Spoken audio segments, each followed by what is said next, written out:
Do you long to feel more joy in work and life? Do you want to reduce stress and sleep better? Are you looking for healthy ways to cope? Join Speedway Jefferson, certified mindfulness practitioner and lawyer, and learn to operate from your peaceful path. Harness the power of mindfulness meditation to feel softer, more clear, supported, and cheerful, starting with just 5 minutes a day.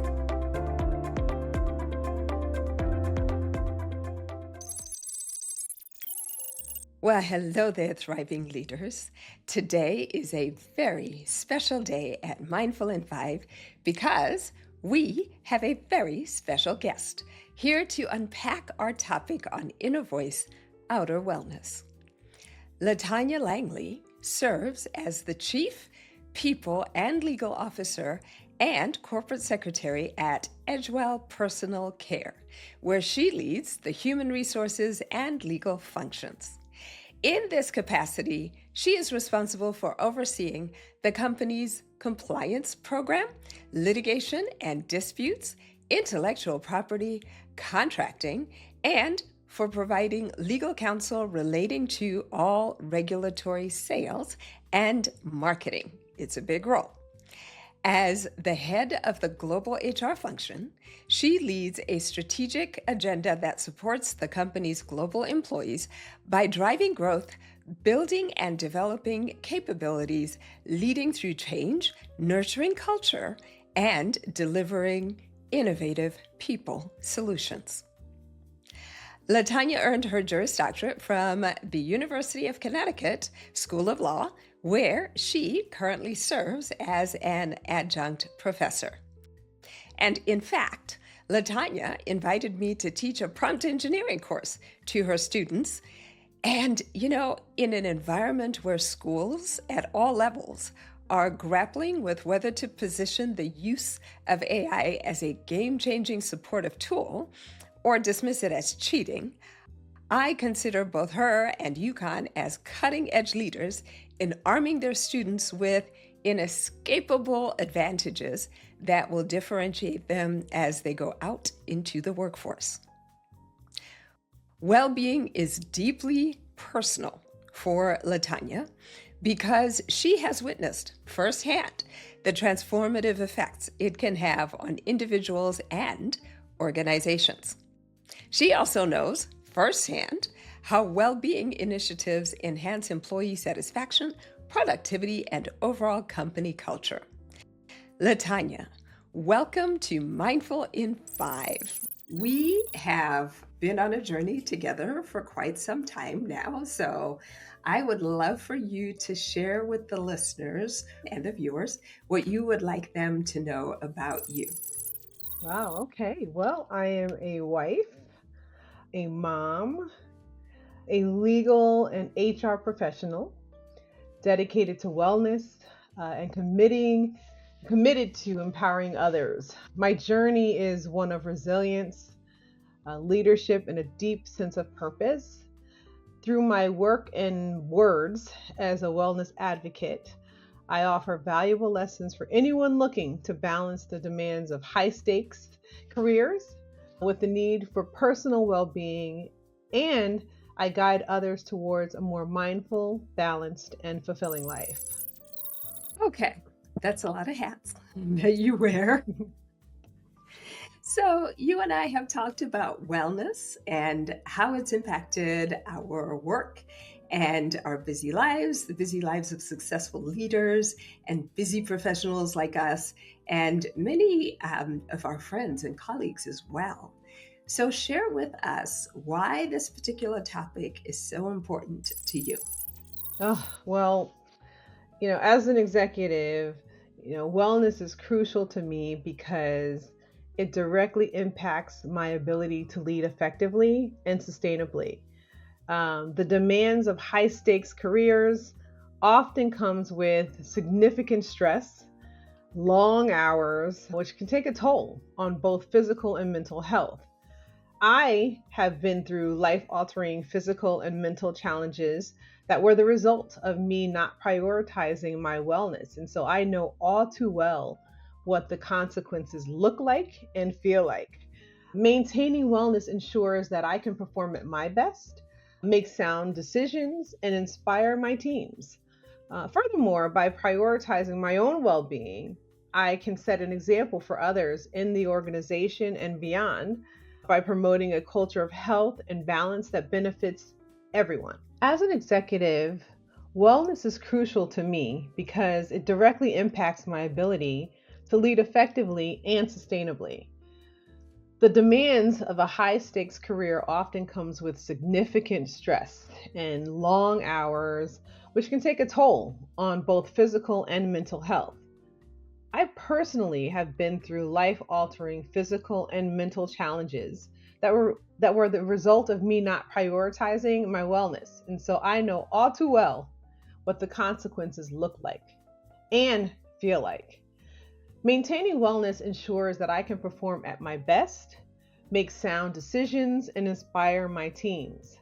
Furthermore, by prioritizing my own well being, I can set an example for others in the organization and beyond by promoting a culture of health and balance that benefits everyone. Okay, so since you said that, it begs the question, do you want to share a little bit about the challenges that you have experienced? Because the thing that you and I know, being surrounded by other people like us, is that you are not alone in this experience. And I'm guessing there'll be people who are watching this going, oh, yeah, I can totally relate to that. So tell us, as much as you're comfortable sharing, tell us what that looked like for you. Yeah, so as I mentioned, well-being is deeply personal for me because I've witnessed firsthand the transformative effects that it can have on individuals.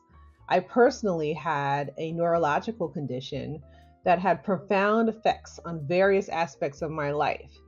This was a time where I was traveling about 95% of the time internationally. I lived on planes.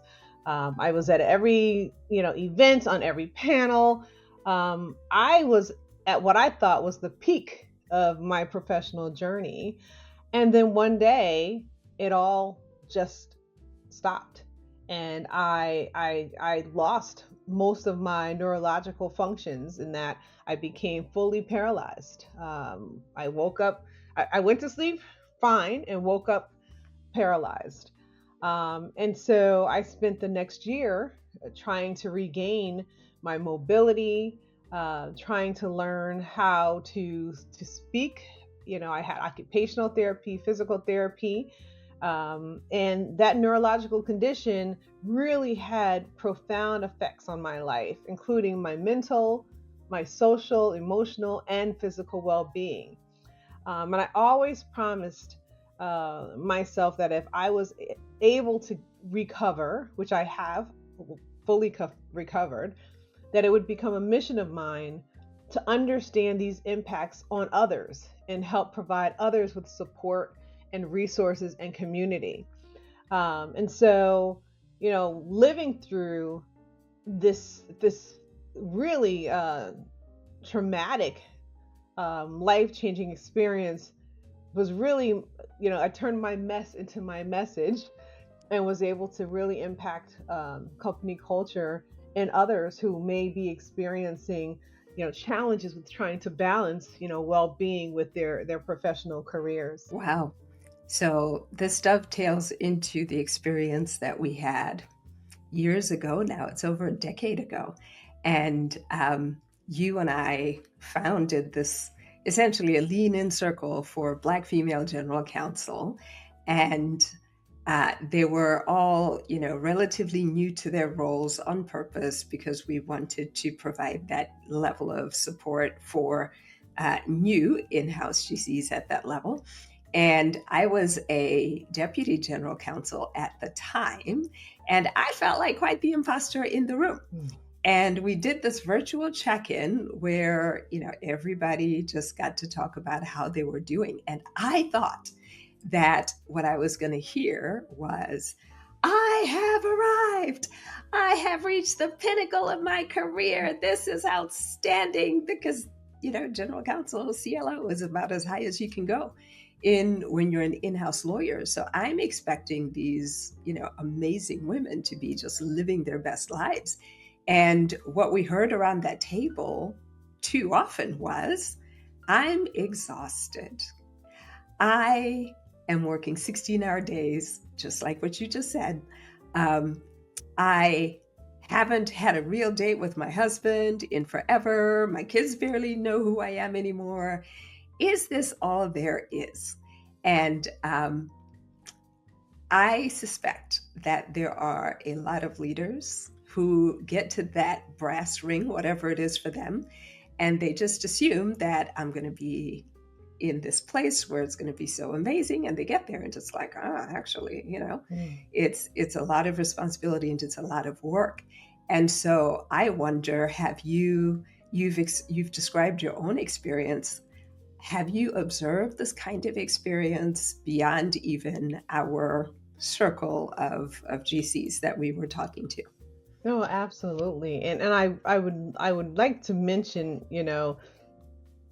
this vision that you and I came up with to even create this lean in circle was really life-changing, because it helped us to really support each other, and to just know and confirm that, while on the outside we may appear to be super women, we really needed each other for support when we, on the inside. So it was really, really an amazing circle that was created. And I thank you for your vision and helping to continue the dream of having a safe space for sisters to come together. But, being an executive, that comes with a myriad of responsibilities, challenges, and expectations, and while these positions are accompanied with prestige and respect, it's also laden with significant stressors that you mentioned, and that impacts one's physical, mental, and emotional well-being.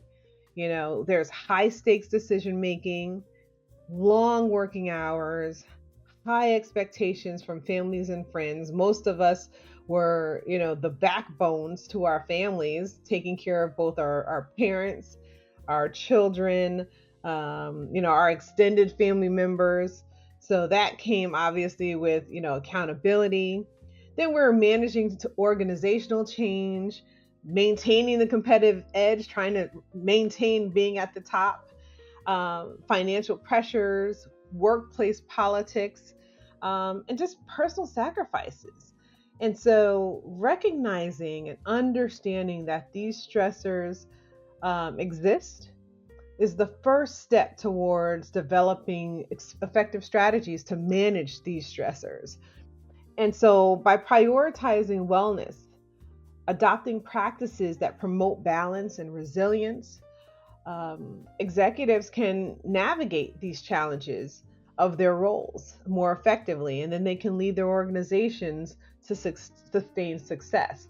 But you got to start with first recognizing what are these stressors, and then finding out strategies and how to manage them. That's a really good point, because I sometimes say you cannot fix what you do not acknowledge. And just recognizing that this is where I am right now. It reminds me of a time early in my career. I worked at a big financial services company, and one of our directors was promoted to a vice president, and it was a big deal because he was now going to manage like a really big, like the flagship division of the entire company. And I happened to see him at lunch the day after this announcement was made, and I congratulated him and I told him this was, well-deserved. He was a hardworking man. I mean, nothing was given to this guy. And I asked him how it felt to now be at this level. And to your point, Latanya, he said, here's what I did not expect.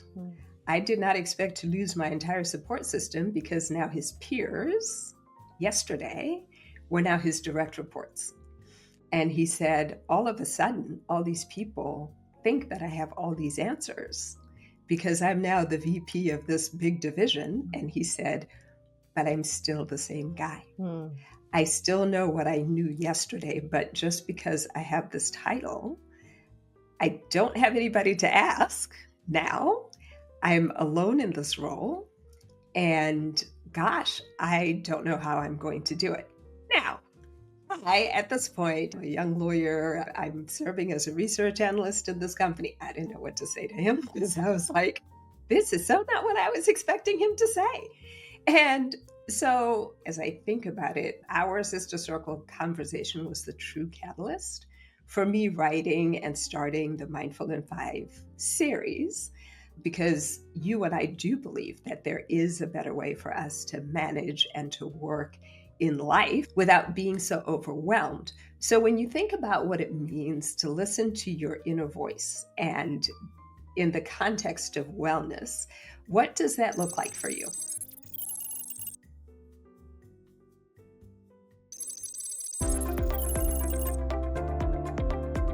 Thank you for listening to Mindful in 5.